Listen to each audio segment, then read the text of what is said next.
如果你有在关注日本政治，你应该记得高市早苗这位日本史上第一位女首相，在2025年10月刚上任的时候，可以说是带着极高的民意期待。当时她的内阁支持率一度飙破了 65%， 甚至高达 75%， 这在日本战后的政治史上是非常罕见的高水准。到了2026年初的众议院大选，自民党更是大获全胜，可以说当时的高市早苗政治资本雄厚，根本没有对手。但好景不长，短短几个月过去，现在的情况可以说是亮起了红灯。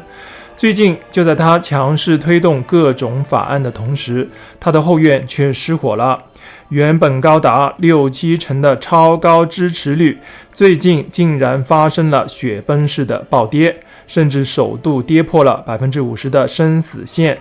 究竟发生了什么事？从造假丑闻、皇室继承争议，到让老百姓苦不堪言的物价飙涨，今天我们就来深度拆解高市早苗政权现在到底面临了什么样的空前危机。根据日本各大媒体在2026年7月公布的最新世论调查，高市内阁的支持率出现了极度明显的下滑。我们来看几个具体的数字。第一，每日新闻的调查显示，高市内阁支持率单月直接暴跌了10个百分点，只剩下 41%， 这创下了他政权发足以来的最低纪录。而且不支持率来到了 44%， 首度出现了死亡交叉，也就是不支持的人超过了支持的人。第二，朝日新闻的民调也显示，支持率从上个月跌了7个百分点，来到 53%， 虽然还有过半，但流失的速度也非常惊人。第三，时事通信社的民调更是直接跌破了 50% 的大关。对于这个现象，高市早苗在国会被问到支持率下跌的原因时，他竟然笑着回答说：“我不知道原因。”这个回应立刻在网络上炸锅，很多日本民众批评他不知民间疾苦。那么到底是哪些原因让这个曾经被称为无敌的高市政权在短短时间内流失了大量民心呢？我们归纳出了5个最核心的致命伤。第一个重伤他的就是皇室典范的修改。大家知道，日本皇室一直面临没有足够男性继承人的问题。日本社会其实有超过80%的民众是支持女性天皇的，很多人都希望看到爱子公主未来能够继承皇位。但是高市早苗代表的是自民党里最保守的右派势力，他为了巩固这些铁干右派的支持，强行通过了皇室典范的修正案。这个法案完全排除了女性继承皇位的可能性，也就是说，爱子公主确定出局了。那没有男丁怎么办？这个法案规定，可以把2战后脱离皇室的旧皇族里的男性，以养子的身份接纳进皇室。如果这个养子生了男孩，这个男孩就有皇位继承权。这听起来很荒谬，对吧？根据日本媒体的推算，这些所谓的旧皇族男丁跟现在的德仁天皇要在600年前才有共同的祖先，血缘关系远到36到38亲等。很多日本民众觉得，与其找一个600年前有血缘关系的陌生人来当天皇，为什么不让就在眼前的爱子公主来继承呢？因此，超过60%的民众对这个修法表示无法理解，这直接导致了无党派选民对高市早苗感到彻底失望。第二个原因是所谓的副首都法案。高市早苗为了在国会维持绝对的优势，选择了跟另一个在野党日本维新会结盟。维新会的大本营在大阪，他们的招牌政策就是要把大阪打造成日本的副首都。为了回报维新会的支持，高市早苗在国会大力推动这个为大阪量身打造的副首都法案，这引发了其他地区民众的强烈不满。其他县市的人会觉得，为什么国家资源要全部砸给大阪？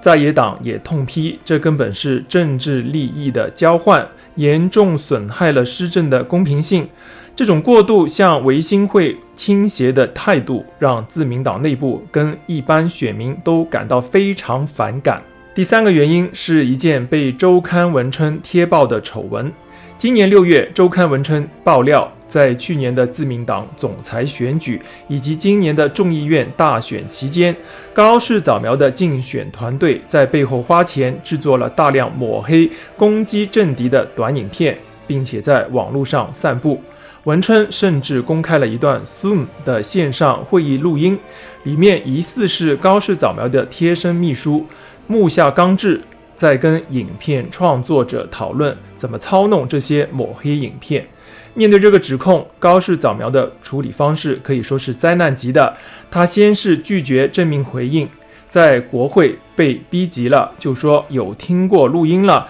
但声音被剪接过，很难判断是不是秘书本人。接着他又说，如果要我在杂志报道跟秘书之间2选1，我选择相信我的秘书。他甚至用提交书面报告来代替亲自到国会答辩，而且报告内容还被媒体抓包，有5个谎言。这种逃避责任、包庇下属的态度，让民众觉得他毫无诚信。在民调中，有超过60%的民众认为首相的说明完全不充分。第四个原因是政策执行的混乱，特别是关于消费税。高市早苗在选举时承诺要减轻大家的负担，他提出了一个方向，要把食品的消费税降到0，听起来是个好政策，对吧？但问题来了，钱从哪里来？自民党内部对这个政策出现了严重的分歧，很多党内大佬公开反对，认为这会让国家财政崩溃。后来政府又改口说，可能还是维持原来的税率，但是会把1%的税金用现金补助的方式发还给中低收入户，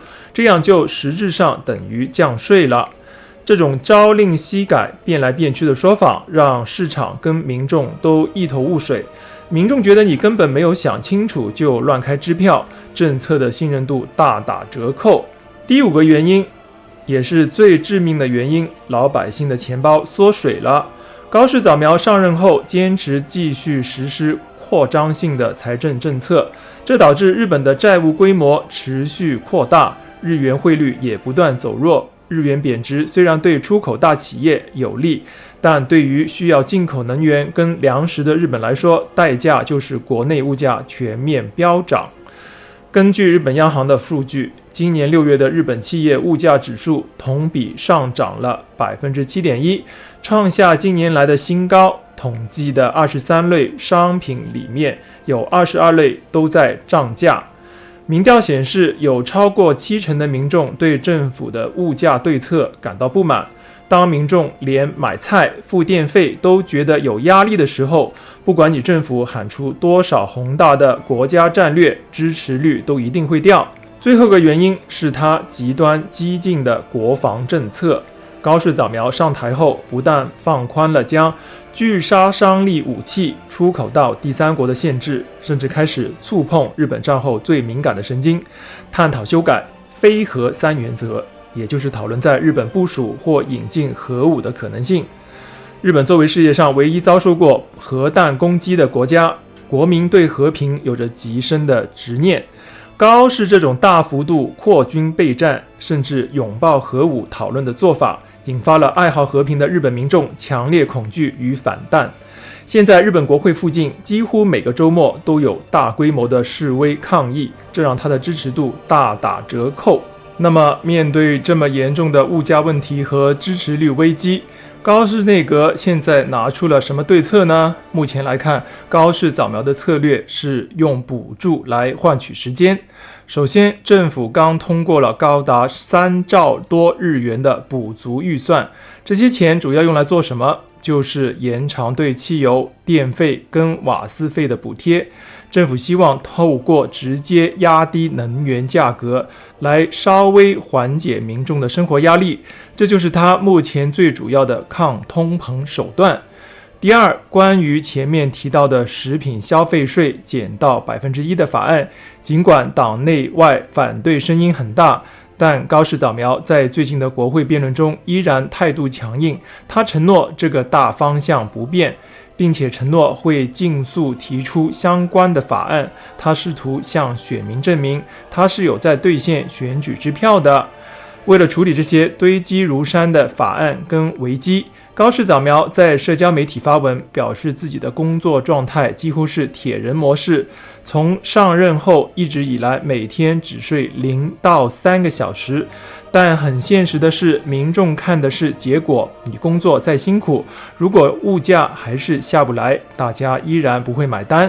很多经济分析师例如彭博社的专家就指出，高市早苗虽然目前流失了大量政治资本，但比起过去几届动不动就只剩20-30%支持率的内阁，他现在40%到50%的支持率其实还有一定的底气。接下来的观察重点在于，他很有可能会在今年8月或9月进行一次内阁改组。他必须透过换掉一些有争议的官员，引入新的面孔，来向市场和民众释放新的政策讯号，试图挽回流失的民心。好，今天的内容先到此为止。如果你喜欢今天的深度分析，请一定要订阅我的频道和田先生，并且开启小铃铛，这样你就不会错过我们下一支精彩的影片。你觉得高市早苗这次能顺利度过难关吗？还是你认为日本需要换一个新的领导人来解决经济问题？欢迎在下方留言区告诉我你的观点，我们下支影片再见。